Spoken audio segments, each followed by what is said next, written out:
Happy 24th of the month, everybody. It is officially September 24th, and as you guys all know, I love the number 24, yes, but I also love the 24th of every month because we get to go over the book, whichever book we've been studying for the month. So I am excited that we are going to go through, and this is going to be backwards because, yep, Max Lucado, Anxious for Nothing, Finding Calm in a Chaotic World. Finding Calm in a Chaotic World.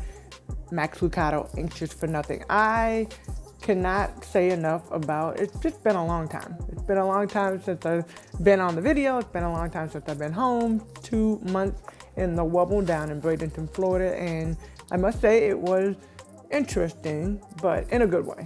I think the WNBA did a great job.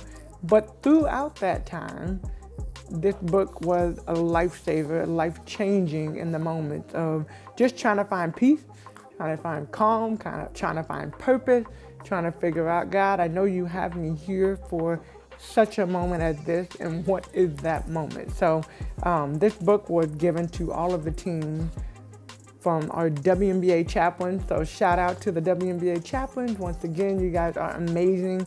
You guys kept us through every game. We had an opportunity to see our chaplains from all across all 12 WNBA teams, and this book was a lifesaver. So I'm gonna jump into it. I have my book, and I also had to take some notes so that I could make sure that I touched on all of the great things that Max Lucado's Anxious for Nothing had to offer in a time when this is definitely a chaotic world. So I'm gonna start off with in the beginning of the book, he put together a prayer. So I'm going to start off with the part of the prayer that I really liked. As we turn the page in this book, will you turn a new leaf in our lives? Quench anxiety, stir courage, let us know less fret, and more faith. Let us know less fret and more faith. So I love this book because Max Lucado did a great job. He split it up into 4 quarters. I'm just kidding, not 4 quarters, but it could be 4 quarters, but 4 sections of the book, and then he had chapters underneath it. So the 4th section, 1, celebrate God's goodness, rejoice in the Lord always. I love that. 2, ask God for help. I'll get into that. 3, leave your concerns with him.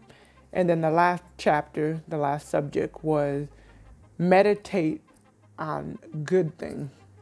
And that clearly with God, meditating on good things. So as I always do, I like to kind of pick out a couple of things that I like. One thing I really enjoyed in this book, it was kind of, we went through life experiences. So Max did a great job of going through life experiences, talking about different stories that happen. And I think for all of us, as you read the book, and especially for me in that moment, in the moment that I've been in, really being able to kind of go back, look at it, and put my own life experiences in some of these situations. But the first section, he talked about celebrating God's goodness and rejoicing in the Lord always. So a lot of what I'm going to talk about really kind of pertains to me being in the Wubble and things that I have learned and things that I've had to put in perspective and finding my purpose in the journey that I was just on. So he talked about in the story of Joseph, if the story could teach us anything, we have a choice. So being able to rejoice in the Lord always, we have a choice. So every single day when I would wake up, I would do the same thing. I make my bed, get myself ready. Even if I had meetings in the room, which I moved my office into my room in the Wubble, but even if I had meetings in the room, I would get myself prepared as if I had to leave, because you never know, at any moment you could be called out. And called out of the room, called out to do something, going to practice, going to COVID testing, whatever the case may be. So we have a choice. We can wear our hurt or wear our hope. We can outfit ourselves in our misfortune, or we can clothe ourselves in God's providence. We can cave into the pandemonium of life, or we can lean into the perfect plan of God. And we can believe this promise. In all things, God works for the good of those who love him, who have been called according to his purpose, in Romans 8:28. In all things, God works for the good of those who love him, who have been called according to his purpose. I think for me, when I read this and even looking at this, every day I had a choice of how I felt and how I wanted that day to be. And I'll be honest with you, there were days that I woke up and I was like, oh my goodness, I'm in the wobble. I just want to go to the grocery store at this point. I want to go. I want to see my husband. I want to see my family. But every day when I walked out of that room, it really was about a choice and being able to rejoice. Throughout my whole time, the biggest thing that I did, and one of the ways that I was able to keep my sanity, and I kind of touching on each one of these sections, is I would go on a bike ride. I went on so many bike rides that even when I got back to Indianapolis, I went and bought a new bike. And in my glorious of minds, I really am thinking about racing and trying to do a competitive race, competitive but fun, because everything needs to be fun, but in getting into racing.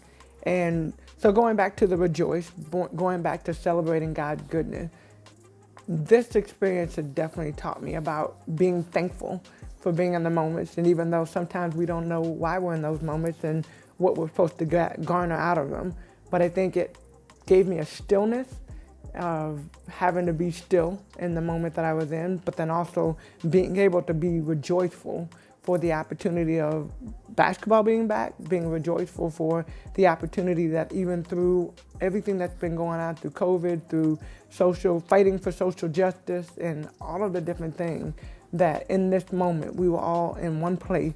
And for me personally, being able to rejoice for his goodness, being able to rejoice for the things that he had allowed and given me. And even in the stillness and in that moment, being able to rejoice. So section 1, celebrate God's goodness every single day, being able to rejoice in him. And then the second one was ask God for help. Now, this kind of goes back to what I just said. Every day, waking up and asking God to bless us with another great day, bless us with another opportunity to go out. But in the days that I did not feel like getting up and did not feel like being in the wobble, really giving me the guidance to be able to be a leader and lead our team and our organization in the right way down in the wobble. So one thing that came out of this section too was really about having a contagious calm. And in my mind, when I think about contagious calm, is through all the chaos that's going on and through all the different situations, and there was a lot that was going on before we got to the wobble. There's a lot obviously going on in our world, but really being able to focus on being calm, focused on being steady and having that. And you look at the Bible and you read through this book, you can see different stories. I'm sure we all have those moments in our life when things have gotten chaotic. And at some point you just find that moment to just really be calm. And through the calmness that we have, think about players on the floor, when you have a leader that is able to lead with a certain type of posture and a certain type of calmness, it bleeds through the rest of the team. And so, really being able to focus on having that calmness and being able to, once again, rely on him through that calm.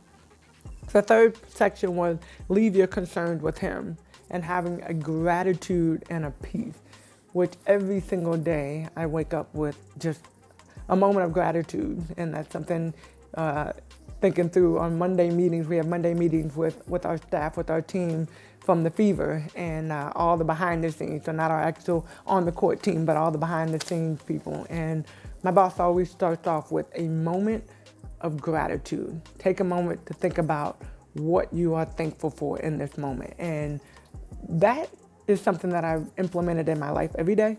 It's something that I want to make sure that, every day I have an attitude of gratitude and something. So with the attitude, it also talked about anchoring your heart to the character of God. Anchor your heart to the character of God. Your boat will rock, moods will come and go, situations will fluctuate, but will you be left adrift on the Atlantic of despair? No, for you have found a contentment that endures the storm. So God is our contentment, more than contentment, but God gives us the ability to be able to, when our boat gets rocked, when things don't go the way we want them to, when we're in the wobble and we don't want to be there, or even when we're outside and things happen, being able to stay steady, being able to have the gratitude and being able to find that peace, that calmness that keeps you going. So I think the fourth section that he talked about. And let me go back. He talked about the river, the if only river that sometimes we get stuck in. If only I had this, if only I could go there, if only this happened, if only this person would have done something. Really, when you look at that if only, how do we change that to the things that we can control? And so that's another thing when I think about my purpose, when I think about just the last couple months and the where we go as we move forward, being able to control, change my mindset from the if only I had, or if only this happened, or if only, and really being set in the moment of being thankful for this moment, being able to find that peace and being able to find that calm in the moment that we're in. So then it gets us to the fourth section, meditate on good things. Meditate on good things every day through my bike ride. Before that, people asked me, like, how did you, like, what was the thing? What was your routine? What are the things that you did? Every day I'd try to take out an hour and a half or so to get on my bike and just ride. Some days I listen to podcasts, some days I listen to music, some days I just listen to the wind. But every single day as I was riding, I gave thanks and really tried to meditate, really tried to think through, like, why did God have me here in this moment, in this role, and just going through some of the things that we had to go through. So meditating on good things, one of the things Max Lucado talked about was the air traffic controller at the airport. And he shifted that to each one of us being able to be that air traffic controller of our mental airport. So what goes through our mind, what comes in, what goes out in one ear, out the other ear, what are those things? And to be an air traffic controller of your own mental airport, we occupy the control tower and can direct the mental traffic of our own world. So as we move on from anxious for nothing, finding calm in a chaotic world, I want you to celebrate and think about the 4 sections that Max Lucado just took us through.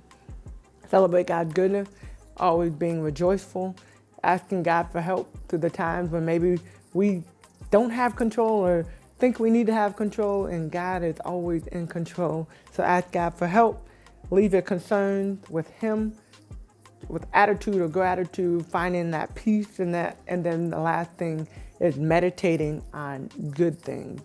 Meditating on good things. So I hope you guys enjoyed the book. If you did not get a chance to read this book, I highly recommend, especially while we're going through this moment, that you go and pick up this book, all right? So check out the book, Anxious for Nothing by Max Lucado. And as we move forward to the book for next month, I have chosen one of Oprah's book club, 2020 Oprah Book Club, the book, Cast, The Origins of Our Discontent. Yes, sorry, it's backwards, but mirrored, you can figure it out. Cast, The Origins of Our Discontent by Isabel Wilkerson. And I am this is the book that came highly recommended, so I have kind of peeped in it, but I haven't really gotten into it yet. So looking forward to this. Pick it up. We will be back next month, same day, on the 24th of October. 24, the best number in the world, I'm just saying. But until we meet again, have a great, great rest of September. Set goals. We got 3 more months in 2020. What are you going to do to make a difference? So it's all about impact. Thank you guys for watching, and I will see you guys next month. See ya.